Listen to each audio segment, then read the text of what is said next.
friends, I welcome all of you on the Fast Track Defense channel. In this video, we are going to cover the current affairs for NDA 1 2022 and CDS 1 2022. And this is going to be the part 3 of the video. Part 1 and part 2 has already been covered in the previous video, and I have made a separate playlist for NDA and CDS current affairs 1 2022. You can watch the part 1 and part 2 of the current affairs by visiting the playlist of this channel. In this video, we are going to cover the current affairs in two parts. First one is going to be the national events and current affairs, and second one is going to be the international current affairs. जो आज का important video होने वाला है current affairs को लेकर, जिसमें आपको NDA 1 और CDS 1 2022 के कंप्लीट करंट अफेयर्स कराए जाएंगे, और ये पार्ट 3 ऑफ द वीडियो होने वाला है. पार्ट 1 और पार्ट 2 मैंने ऑलरेडी कवर करा चुका हूँ, और इसका एक सेपरेट प्लेलिस्ट भी बना दिया हूँ. आप हमारे इस प्लेलिस्ट पे जाएं और पार्ट 1 और पार्ट 2 देखें, उसके बाद ही आप पार्ट 3 देखें, जिससे आपको बहुत हेल्प मिलेगा.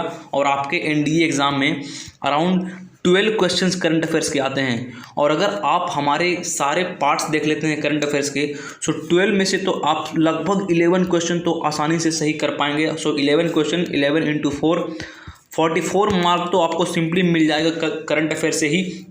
इसीलिए आप हम जितने सारे पार्ट्स मैं इस करंट अफेयर्स को लेकर लाने वाला हूं, आप सभी पार्ट्स को कंप्लीट देखें, कंप्लीट एंड तक देखें, और इस वीडियो को ज़्यादा से ज़्यादा शेयर करें, ताकि जितने सारे डिफेंस एस्पिरेंट्स हैं और करंट अफेयर्स को लेकर अगर उनको डर लगता है, तो आपको लिए आज के इस वीडियो काफ़ी इंपॉर्टेंट होने वाला है. So without wasting any time will start with the video. ये रहा आपके national current affairs and events, और जो फर्स्ट क्वेश्चन जो आपके स्क्रीन पे आ रहा है, the first question which is appearing on your screen is Who became the 24th director general of Indian coast guard. और आप सभी को पता है कि Indian coast guard is the 4th defence forces of our country. First one is army, navy, air force. This 3 are already there, and the 4th defence forces of our country is coast guard. यहाँ पे basically आपसे पूछा जा रहा है who is 24th director general of Indian coast guard. यहाँ पे जो आपका करेक्ट आंसर है BS Pathania. BS is Birendra Singh Pathania. This is the full name of BS Pathania, Birendra Singh Pathania. ये था आपका फर्स्ट क्वेश्चन, और ये क्वेश्चन आपके लिए बहुत इंपॉर्टेंट है. Moving over to the next question. जो आपका नेक्स्ट क्वेश्चन आपके स्क्रीन के ऊपर आ रहा है, name the Bollywood actress who has been named the PETA India person of the year 2021. PETA person of the year भी काफ़ी इंपॉर्टेंट हो जाता है. PETA stands for people for ethical treatment of animals. People for ethical treatment for animals, ये था आपका PETA का full form. जो PETA person of the year 2021 का जो अवार्ड मिला है, ये अवार्ड आपके बॉलीवुड एक्ट्रेस आलिया भट्ट को मिला है. ये क्वेश्चन भी आपके लिए इंपॉर्टेंट है. Moving over to the next question which is appearing on your screen, name the Indian cricketer who has announced retirement from all forms of cricket. ये आपके स्पोर्ट्स के करंट अफेयर से काफ़ी रिलेटेड है. This is related to the sports current affairs. Name the Indian cricketer who has announced retirement from all forms of cricket. यहाँ पे आपका answer है Harbhajan Singh, who has recently retired from all forms of cricket in the month of December. Moving over to the next question, who has become the fastest Indian on 28th of December 2021 to reach 100 dismissal in Test cricket, breaking the former skipper and wicket keeper MS Dhoni record. यहाँ पे MS Dhoni का record तोड़ दिया गया था, being the fastest to reach 100 dismissal in Test cricket. और यहाँ पे जो फास्टेस्ट है, यहाँ पे आपको Rishabh Pant is the correct answer. He is the person to fastest reach 100 dismissal in test cricket, and he broke the record of former skipper of India, that is MS Dhoni record. Next question आपके लिए बहुत important है, और ये question तो previous year NDA exam में आ भी चुके हैं. यहाँ पे जो इंपॉर्टेंट चीज़ मैं ये बताने जा रहा हूँ कि यहाँ पे जो इंडिया के रैंकिंग होते हैं काफ़ी सारे इंडेक्स में, और इंडिया के स्टेट में भी रैंकिंग होते हैं काफ़ी सारे इंडेक्स में. ये इंडेक्सेस आपके लिए बहुत इंपॉर्टेंट है. जो question is which state has topped नीति Aayog health index 2021 among the larger states. यहाँ पे इन लार्ज स्टेट में नीति आयोग हेल्थ इंडेक्स में टॉप स्टेट कौन था. यहाँ पे आपका करेक्ट आंसर है केरला वाज टॉप इन नीति आयोग हेल्थ इंडेक्स 2021. उसके बाद विच state has ranked at the top of the NITI Aayog health index in 2021 among smaller state. अब लार्जर स्टेट में तो केरला था, and in the smaller state नीति Aayog health index number 1 ranking was Mizoram. ये दोनों स्टेट का नाम आपको याद रखना है. उसके बाद विच union territory has ranked at the top of the NITI Aayog health index 2021। अब यूनियन टेरिटरी का सेपरेट से एक सर्वे होता है, उसमें Dadar and Nagar Haveli and Daman and Diu. अब यहाँ पे दादर एंड दमन पहले दोनों अलग अलग यूनियन टेरिटरी थे, लेकिन अब उन दोनों को एक बार रीऑर्गेनाइज कर दिया गया है और both the union territory has become now one union territory. So Dadra Nagar Haveli and Daman and Diu top the NITI Aayog health index in category of union territory. उसके बाद नेक्स्ट क्वेश्चन, तो ये क्वेश्चन आप स्टार मार्क लगा लीजिए, ये आपके एग्जाम में देखने को मिल सकता है। सो आप इस क्वेश्चन को अच्छी तरह से देखें। Which state has the good governance index 2021। So basically they are asking in the ranking of good governance index 2021 which state has topped. This question can come in your in the examination, there is high probability. यहाँ पे आपका answer है Gujarat. Gujarat is the right answer. It has topped the good governance index 2021 ranking. Next one is which union territory has topped good governance index 2021 ranking. अब ये तो था state के लिए। उसके बाद आपके लिए जो अगला क्वेश्चन है, विच union territory has topped good governance index in the category of union territory. यहाँ पे जो आपका करेक्ट आंसर होने वाला है, आपका करेक्ट आंसर है Delhi. Delhi has topped the good governance index 2021। अब आगे बढ़ने से पहले मैं आपसे एक क्वेश्चन पूछना चाहूँगा। वो क्वेश्चन है, what is the rank of India in democracy index. Democracy index जो एवरी ईयर रिलीज किया जाता है, इसमें इंडिया का रैंकिंग क्या है। So the ranking of India in democracy index is 46 and ranking of India in corruption perception index, ranking of India in corruption perception index. और ये corruption perception index transparency international जो कि एक organisation है, इसके द्वारा रिलीज किया जाता है। और करप्शन परसेप्शन इंडेक्स में इंडिया का रैंकिंग था 85th। सो ये दो आपके लिए इंपॉर्टेंट है। एक चीज़ और है, world press freedom index. World press freedom index मतलब जो इंडियन मीडिया है, इसकी रैंकिंग वर्ल्ड में क्या है। So world press freedom index India में इसका रैंकिंग है 142, जो कि काफ़ी बेइज्जती वाली रैंकिंग है इंडिया की वर्ल्ड प्रेस फ्रीडम इंडेक्स में। उसके बाद आपके लिए अगला क्वेश्चन है, ये क्वेश्चन भी आपके लिए इंपॉर्टेंट है क्योंकि अभी डिप्टी नेशनल सिक्योरिटी एडवाइज़र एक को अपॉइंट किया गया है। So who has been appointed as the deputy NSA of India. So यहाँ पे जो आपका करेक्ट आंसर है विक्रम मिश्री। एंड ये Vikram Misri he was the former ambassador to China and after he got retired from the ambassador of China, he has been appointed as the Deputy National Security Advisor of India and he was former IFS officer। और एक question और मैं आपसे पूछना चाहूँगा, who is at present the national security adviser to India. So यहाँ पे आपका जो इसका करेक्ट आंसर है Ajit Doval.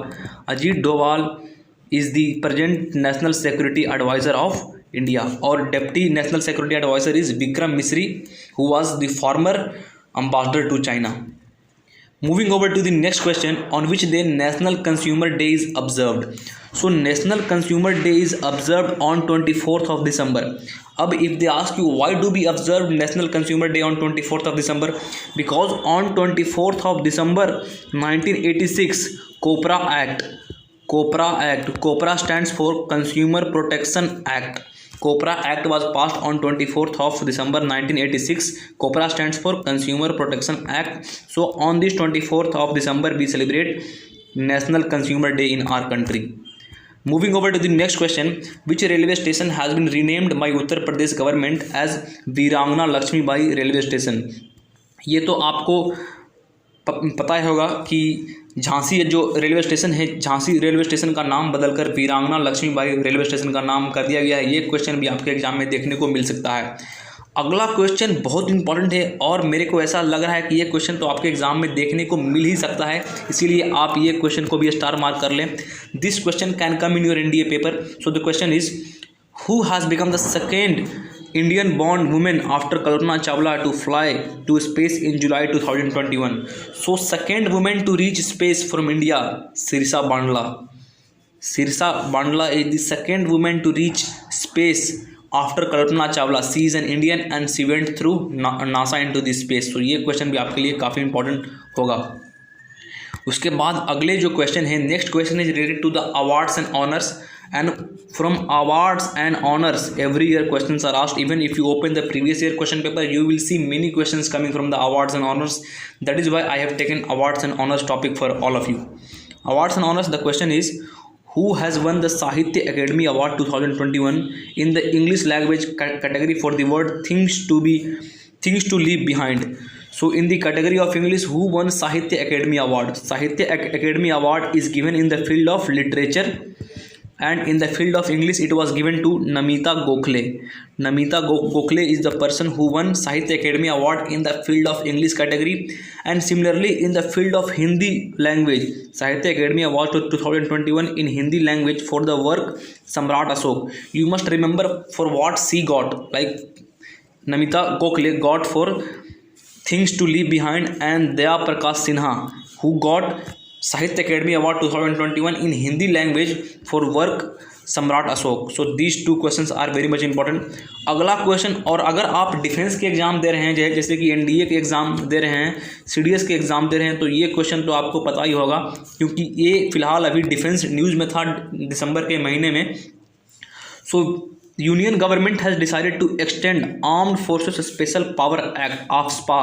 Armed forces special power act in which union government ने आप्सपा एक्ट को एक्सटेंड करने का एक प्रावधान जारी किया है. और ये किस स्टेट में? नागालैंड में. And for how many month? So for 6 months union government has taken decision to extend AFSPA act, that is armed forces special power act in the state of Assam, in the state of Nagaland. Nagaland यहाँ पे आपका correct answer है. Moving over to the next question, on which day India observes National Mathematics Day every year to celebrate the life and work of Srinivas Ramanujan, a great Indian mathematician. So basically they are asking on which day National Mathematics Day is observed. So National Mathematics Day is observed on 22nd of December. Why do we celebrate National Mathematics Day on 22nd of December? Because on this day only Srinivas Ramanujan was a great mathematician of his time, and he was born in the state of Tamil Nadu. So Ramanujan was born on 22nd of December.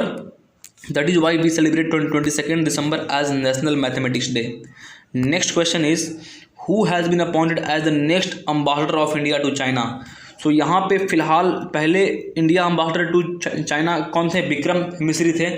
जैसे ही वे ambassador से retire हुए उनको deputy national security adviser बना गया. उसके बाद अब ये अम्बासडर टू चाइना वाला पोस्ट खाली हो गया. सो इस पोस्ट को फिल करने के लिए who has become the next ambassador to India, ambassador of India to China. So यहाँ पे आपका आंसर है Pradeep Kumar Rawat from Uttarakhand. Pradeep Kumar Rawat from the Uttarakhand is the next ambassador of India to China. So basically he is representing India in China. Moving over to the next question, who became the first Indian male shuttler to win silver at the World Badminton Federation World Championship on December 19, 2021. So sports से question काफ़ी आते हैं और खासकर badminton, cricket वगैरह से तो question आते ही आते हैं. सो इसीलिए आप ये क्वेश्चन को भी स्टार मार्क कर लें. ये क्वेश्चन भी आपको देखने को मिल सकता है. First Indian male shuttler to win silver medal in the world badminton federation world championship. मतलब जो बैडमिंटन का एक तरह से जो वर्ल्ड कप होता है, इस बैडमिंटन वाले वर्ल्ड कप में सिल्वर मेडल किसे मिला? Who won the silver medal in badminton world cup? So basically here answer is Kidambi Srikanth. Kidambi Srikanth is an Indian shuttler. He was once world number 1 and he won the silver medal in badminton world cup in 2021. Moving over to the next question, which country has honored Prime Minister Modi with the country's highest civilian award, Nagak Pel de Khorlo? So basically this is the highest civilian award of Bhutan, and Bhutan और India के relation काफ़ी अच्छे हैं. We have been helping Bhutan in terms of militarily and even in terms of economically. We sent a lot of COVID vaccines to the Bhutan, and even we have taken the responsibility to guard the Bhutan frontiers. That is, the Indian military only has got the responsibility to guard the frontiers of Bhutan. That is why we have a very good and very strategic relation with the country of Bhutan. That is why Prime Minister Narendra Modi got the highest civilian award of Bhutan. So basically, if they ask you who was honored with the highest civilian award of Bhutan, that is Prime Minister Narendra Modi. Moving over to the next question, in which state Prime Minister Narendra Modi laid the foundation stone of Ganga Expressway project? So जो Ganga expressway का जो project है, ये prime minister Narendra Modi द्वारा इसका foundation stone ले गया था. कहाँ किया गया था? उत्तर प्रदेश में. उत्तर प्रदेश और उत्तर प्रदेश में भी एक प्लेस का नाम है, वो प्लेस का नाम है Shahjahanabad. Shahjahanabad is the place name from where the foundation stone for the Ganga expressway was laid. So basically you have to know the Shahjahanabad place name as well as in which state it is situated. So it is situated in Uttar Pradesh, the foundation stone for the Ganga Expressway project. Moving over to the next question, on which day Vijay Diwas is observed annually in India to commemorate the victory over Pakistan in 1971 war that led to the formation of Bangladesh. So basically they are asking, as you all are aware that in 1971 India and Pakistan war was held, which led to the liberation of country of Bangladesh. So on which day the country of Bangladesh was liberated? Basically they are asking this, on which day country of Bangladesh was liberated in the year 1971, that is on 16th of December the country of Bangladesh was liberated from Pakistan. That is why we celebrate 16th December as the Vijay Diwas. And on this 1971 war only we surrendered, Pakistan surrendered around 93,000 of soldiers, but we returned these 93,000 soldiers to them after signing a treaty of peace. So this was the question. Moving over to the next question, Uttarakhand government appointed which cricketer as the state brand ambassador on 19 December 2021? So basically the cricketer Rishabh Pant has been appointed as the new brand ambassador of Uttarakhand government. So you have to remember this, new brand ambassador of Uttarakhand government is Rishabh Pant. Moving over to the next question, Parliament on 14th of December 2021 passed away the Central Vigilance Commission Amendment Bill 2021 to extend the term of Enforcement Directorate to a maximum of how many years? So basically the term of ED is an intelligence unit of our country, which comes under the Ministry of Home Affairs. So the term of ED has been increased by how many years? That is it has been increased by 5 years. ED stands for Enforcement Directorate. Moving over to the next question, which festival of West Bengal has been included in the UNESCO list of intangible cultural heritage of humanity? This question is very much important. Again you put star mark to this question. ये question आपके NDA के paper में जरूर देखने को मिलेगा, इसीलिए आप इसे स्टार मार्क कर लें. Which festival of West Bengal has been included in the UNESCO list of intangible heritage of humanity? So in the list of UNESCO intangible heritage list, यहाँ पे दुर्गा पूजा को इंक्लूड किया गया है, which is festival celebrated all over India, but Durga Puja of West Bengal has been included in the UNESCO intangible heritage of humanity. So this is very much important. Moving over to the next question, on which day Goa Liberation Day is observed every year to mark the success of Operation Vijay of the Indian Armed Forces that led to the liberation of state from the Portuguese rule? So basically they are asking on which day Goa was liberated from the Portuguese rule. So that day was 19th of December. That is why we celebrate 19th December as Operation Vijay Day. On 19th of December only Operation Vijay was launched, so we celebrate Operation Vijay Day on 19th of December. That is Goa Liberation Day. On 19th of December only Goa was liberated from the Portuguese rule.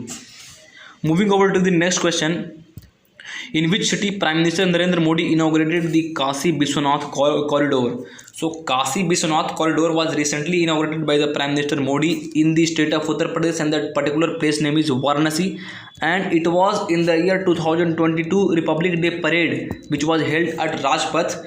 Uttar Pradesh tableau was showing the Kashi Vishwanath corridor which won the best tableau award in 2022 Republic Day. ये question भी आपको देखने को मिल सकता है. Which state tableau won 2022 best tableau award in 2022 Republic Day? That was the tableau of Uttar Pradesh. And what was the tableau trying to show? The tableau was trying to show the Kashi Vishwanath corridor, जो कि उत्तर प्रदेश में वाराणसी में recently prime minister के द्वारा inaugurate किया गया है. So this question becomes important. Moving over to the next question, name the Indian Chief General who has been appointed as the chairman of Chief of Staff Committee. So he is General Manoj Mukund Narwane. So basically who has become the new head of Chief of Staff Committee? So basically ये जो Chief of Staff Committee था, ये इसके head पहले CDS हुआ करते थे, लेकिन जो हेलीकॉप्टर का हादसा हुआ कुन्नूर में उसमें जो CDS हमारे बीच नहीं रहे, तो उसके बदले में जो Chief of Staff Committee था, इसका हेड आर्मी चीफ के जनरल को बना दिया गया, जो कि काफ़ी सीनियर थे अपने तीनों फोर्सेस में, आर्मी, नेवी और एयरफोर्स में सीनियरिटी वाइज भी ये काफ़ी सीनियर थे, इसीलिए इनको चीफ ऑफ स्टाफ कमेटी का हेड बना दिया गया है। और ऐसा अनुमान है कि जो अगले सीडीएस हैं, अगले सीडीएस भी मनोज मुकुंद नरवाने को ही बनाया जाएगा। So basically they are asking name the army chief general who has been appointed as the chairman of chief of staff committee. So chief of staff committee के चेयरमैन कौन है? मनोज मुकुंद नरवाने। सो ये क्वेश्चन भी आपके लिए इंपॉर्टेंट है, क्योंकि ये क्वेश्चन डिफेंस न्यूज से रिलेटेड है, इसीलिए अगर आप डिफेंस का एग्जाम दे रहे हैं तो आपको ये क्वेश्चन मालूम होना चाहिए। Moving over to the next question, on which day Sardar Vallabh Bhai Patel death anniversary was observed. So Sardar Vallabh Bhai Patel, the first deputy prime minister of our country and the first home minister of our country, on which day his death anniversary is observed. So it was observed on 15th of December। ये भी आपको याद रखना है। Next question, union cabinet has approved a proposal to raise the legal marriage age of women from 18 to how many years. तो यहाँ पे जो आपका आंसर है, जो marriage age, minimum age for the marriage for women has been increase from 18 to 21 years, और ये काफ़ी वेलकमिंग स्टेप है by the government of India. अगर आपको लेक्चरेट मतलब एसएसबी में अगर आपको ग्रुप डिस्कशन या फिर लेक्चरेट में अगर आपको कोई टॉपिक मिलता है वुमेन एम्पावरमेंट से related, then you can include this point that government of India has taken a very good step to increase the legal age of marriage from 18 to 21 years, which will pave the way for the women empowerment, so that women will focus on their education more and more. They will focus on their higher education and they will not be made slaves as a kind of marriage. So you can include this point. It is going to help you a lot in your group discussion as well as in the lecturate of your SSB. So moving over to the next question, what is the name of contemporary messaging application that was launched by the Indian Army recently? So Indian Army has recently launched an application. That application name is ASIGMA। और ये question भी आपके लिए बहुत important है, क्योंकि ये army द्वारा लॉन्च किया गया है, डिफेंस न्यूज़ है, और आप डिफेंस का एग्ज़ाम देने जा रहे हैं, एनडीए का एग्ज़ाम, सीडीएस का एग्ज़ाम, तो आपको ये पता होना चाहिए कि इंडियन आर्मी के द्वारा कौन सा ऐप लॉन्च किया गया है। That app is ASIGMA। Moving over to the next question, name the indigenously developed which was successfully tested recently by DRDO. It has the ability to change its path mid-air and defeat interceptor missile. So recently DRDO has tested a missile. You have to name that. So DRDO has tested so many missiles, but this missile is surface to surface missile and it has the ability to change its path in the mid-air and defeat the interceptor missile. So यहाँ पे आपका correct answer प्रलय। Pralay is the name of the missile which can change its path and hit the target, and this has been launched by the DRDO. One more question I want to ask you. The question is, recently DRDO has successfully tested which missile from INS Visakhapatnam. INS Visakhapatnam is an Indian Navy destroyer. So here Navy has tested which missile from the INS Visakhapatnam. So यहाँ पे जो आपका correct answer है, the missile name is BrahMos. और ये question भी एक न एक आपको एनडीए के एग्जाम में देखने को मिल सकता है, या फिर सीडीएस में भी देखने को मिल सकता है। जो INS विशाखापत्तनम है, इसके द्वारा ब्रह्मोस मिसाइल को टेस्ट किया गया था successfully, and INS Visakhapatnam is a destroyer in the Indian navy. ये भी आपको पता होना चाहिए। Moving over to the next question, India's first green hydrogen based microgrid project is being undertaken in which state? So India's first green hydrogen based microgrid project is being taken in Andhra Pradesh. ये आपको पता होना चाहिए। Moving over to the next question, which institute has developed Bhu Pareekshak device to detect soil health in 90 second. So ये आपके science and technology से काफ़ी related है, इसीलिए एक क्वेश्चन साइंस एंड टेक्नोलॉजी से आता है आपके एनडीए एग्जाम में या फिर सीडीएस एग्जाम में, तो आपको ये क्वेश्चन भी आपको ध्यान से अटेम्प्ट करना है। Which institute has developed Bhu Pareekshak device? So here device name is Bhu Pareekshak. अब why they have developed to detect the soil health in 90 second. So यहाँ पे जो इंस्टीट्यूट का नाम है IIT Kanpur has developed this. Moving over to the next question, in which state the first S-400 air defense missile system received from the Russia has been deployed?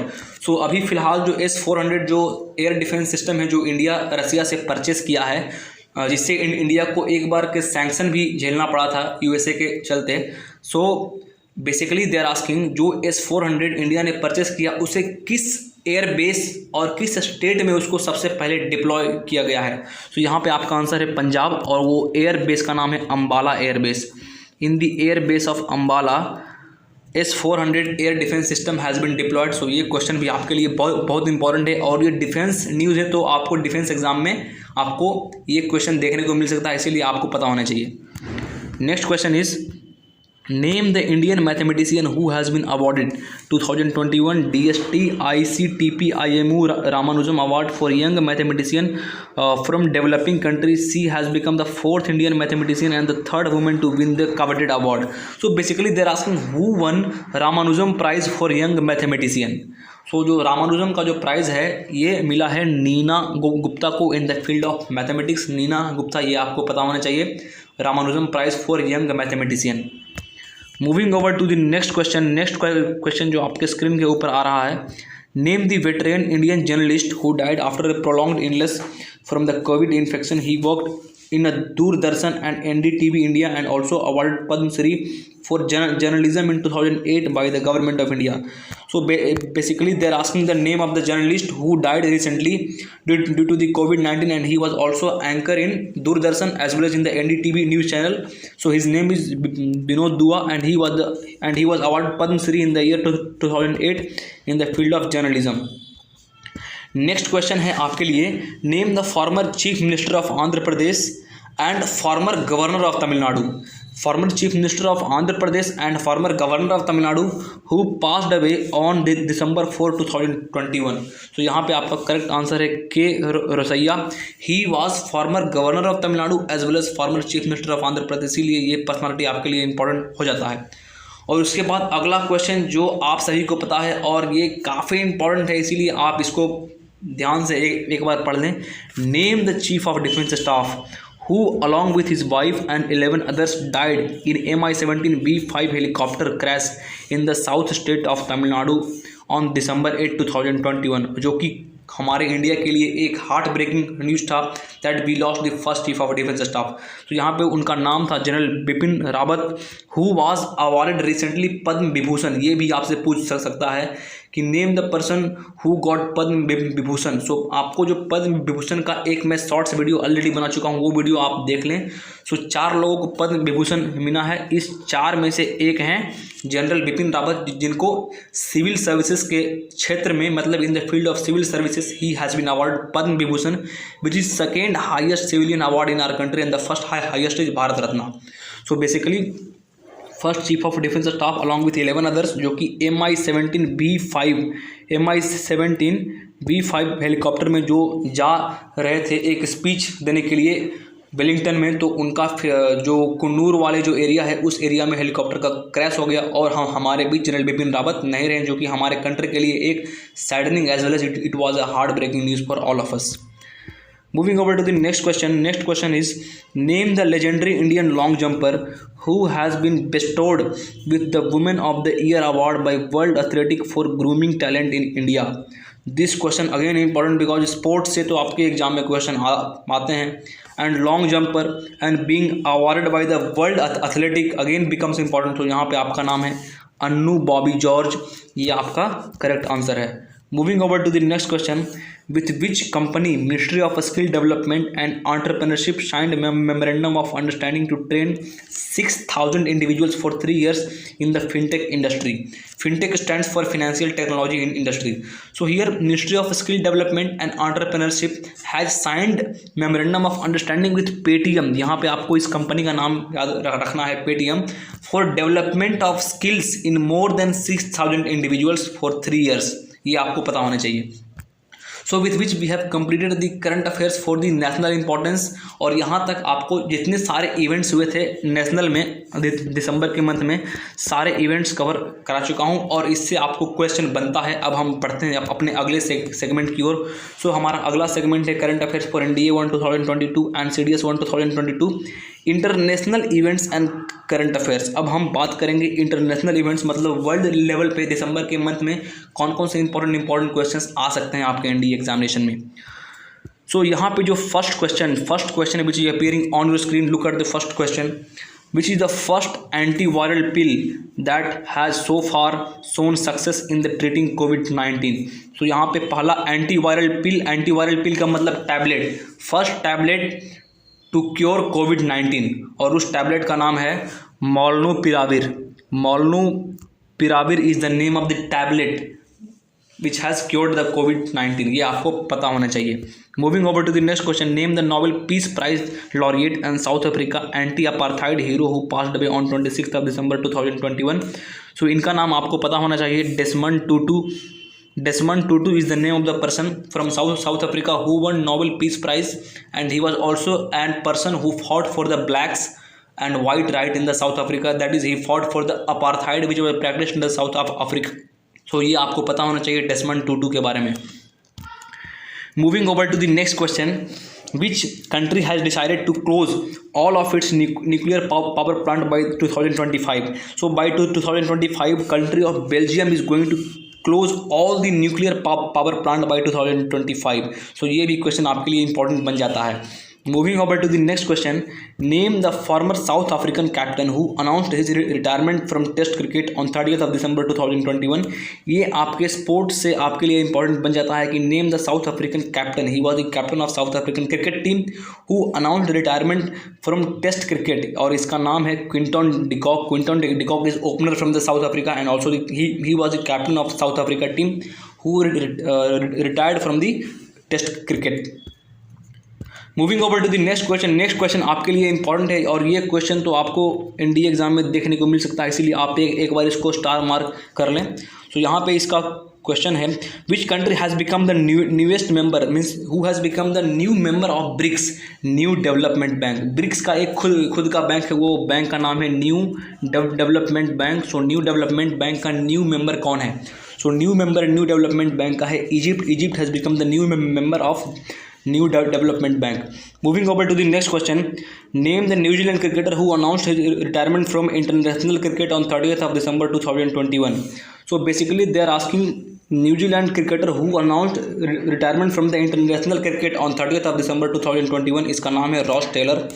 Ross Taylor is a New Zealand all-rounder who announced retirement from the all forms of cricket, and he was a New Zealand all-rounder.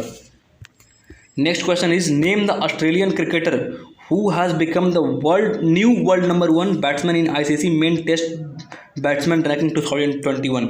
So जो recently ICC का जो test ranking आया था main का, उसमें जो first position है वो ऑस्ट्रेलियन का एक क्रिकेट का आया था, उसका नाम था मार्नस लब्सचुचेंज. ये नाम आपको याद रखना है. आप एक बार इस नाम का स्क्रीनशॉट ले लें क्योंकि ये नाम थोड़ा अजीब टाइप का नाम है, इसलिए आप एक बार इसको देख लें सही से.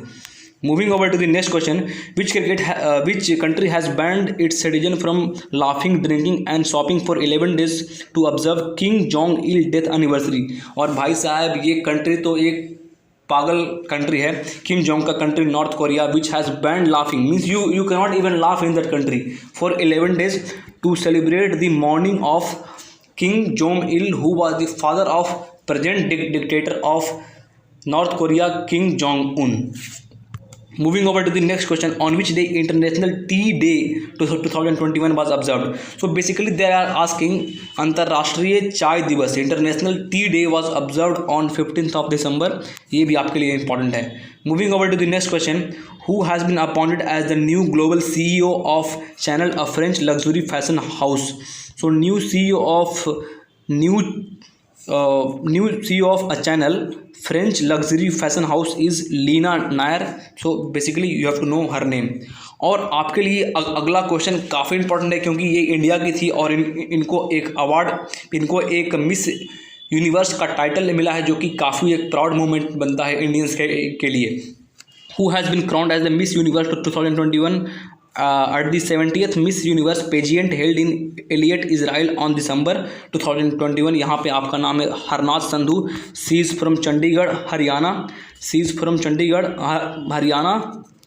So she won Miss Universe and this was the 70th title of Miss Universe which was held in Israel. आपको ये प्लेस का भी नाम याद रखना है कि ये जो पेजियंट कहाँ हुआ था. ये पेजियंट आपको इजराइल में हुआ था, इजराइल के इलियट शहर में, जहाँ पे हरनाज संधू को मिस यूनिवर्स बनाया गया.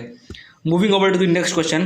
Who won the Formula 1 World Championship 2021? So Formula 1 World Championship won by Max Verstappen. ये भी आपके लिए काफ़ी इंपॉर्टेंट होने वाला है. So friends, moving over to the next question which is appearing on your screen, or the question is, which city has become the first in the world to go 100% paperless? That means the first city to go 100% paperless means it has become completely digital. यहाँ पे जो आपका answer है Dubai has become the first city in the world to go 100% digital. Moving over to the next question, on which day United Nations Human Rights Day is observed? So United Nations Human Rights Day is observed on 10th of December every year. So you have to know this name. On 10th of December, United Nations Human Rights Day is observed. Moving over to the next question, name the NASA spacecraft which has flown through the sun upper atmosphere for the first time in the history, the Corona. So basically they are asking the spacecraft of the NASA which flown through the upper atmosphere of the sun, and the outer layer of the sun is known as corona. Here corona is not that COVID-19 virus. Corona means the outer layer of the sun. Let's say this is the sun, so the outer layer of the sun is called corona in the case of sun. So the first NASA aircraft which has flown through the sun's upper atmosphere for the first time is Parker Solar Probe. You have to know the name of the aircraft. Spacecraft Parker Solar Probe is the name of the spacecraft of the NASA which flown through the sun's upper atmosphere for the first time in the history. Moving over to the next question, which city will host the 2022 Winter Olympic Games from 4th of February 2022? So 4 फरवरी से जो winter Olympic जो हुआ अभी फ़िलहाल, तो इसका result भी आ गया है. सो ये कहाँ हुआ? ये आपका बीजिंग में हुआ है, चाइना में. And the first position was one by Norway. Norway is the country which stood first position in the Winter Olympic 2022 which was held in Beijing. And Beijing is the only city in the world to host both Summer Olympic as well as Winter Olympic. मतलब this is the only city in the world, only capital in the world to host both Summer Olympic as well as Winter Olympic. ये question भी आपके exam में बन सकता है. Moving over to the next question, name the Social Democratic Party member who was sworn in as the new Chancellor of Germany. So ये question आपको देखने को मिलेगा क्योंकि पिछले अराउंड 10 से 15 साल से जो जर्मनी की पहले चांसलर थी Angela Merkel, she has been replaced now and the new chancellor is Olaf Scholz. Olaf Scholz is the name of the new Chancellor of Germany, not the Angela Merkel. She has been replaced by a voting system. Moving over to the next question, on which day World Soil Day is observed every year? So World Soil Day is observed on 5th of December every year. So ये question भी आपको देखने को मिल सकता है, World Soil Day. Moving over to the next question, which word has been chosen by Merriam-Webster as the word of the year 2021. So Merriam-Webster जो कि एक डिक्शनरी है, इसके द्वारा word of the year 2022 किसे चूज किया गया है? So the word of the year in the case of Merriam-Webster is vaccine. So vaccine is the word of the year in case of Merriam-Webster word of the year. Moving over to the last question, and this question is, on which day World AIDS Day is observed every year? So World AIDS Day is observed every year on 1st of December every year, and it was observed in 1st of December 2021 as well. So friends, ये था video का and. I hope आप सभी को ये current affairs का content काफ़ी helpful हुआ होगा. And this is the end of the video, and we have covered the entire current affairs in 2 parts. One is international affairs and second one is national affairs, and this was part 3. अगर आपने part 1 या फिर part 2 नहीं देखा है तो आप इस चैनल के प्लेलिस्ट पे जाएं, और वहाँ पे मैंने एक सेपरेट प्लेलिस्ट भी बना दिया है जहाँ पे आपको part 1 और part 2 भी देखने को मिल सकता है. अगर आपको स्टिल भी कोई क्वेरी हो तो आप हमारे इस चैनल के कमेंट में कमेंट कर सकते हैं, मैं आपको वहीं पे रिप्लाई कर दूंगा. और अगर आप चाहते हैं कि मैं इसी तरह से और करंट अफेयर्स का कंटेंट लाऊं, पार्ट 4, पार्ट 5, पार्ट 6, तो आप सिंपली इस चैनल को सब्सक्राइब कर लें, क्योंकि आगे आने वाले वीडियो में मैं कंप्लीट करंट अफेयर्स आपको कवर कराने वाला हूं. अभी तो दिसंबर मंथ तक का करंट अफेयर्स कवर हो चुका है.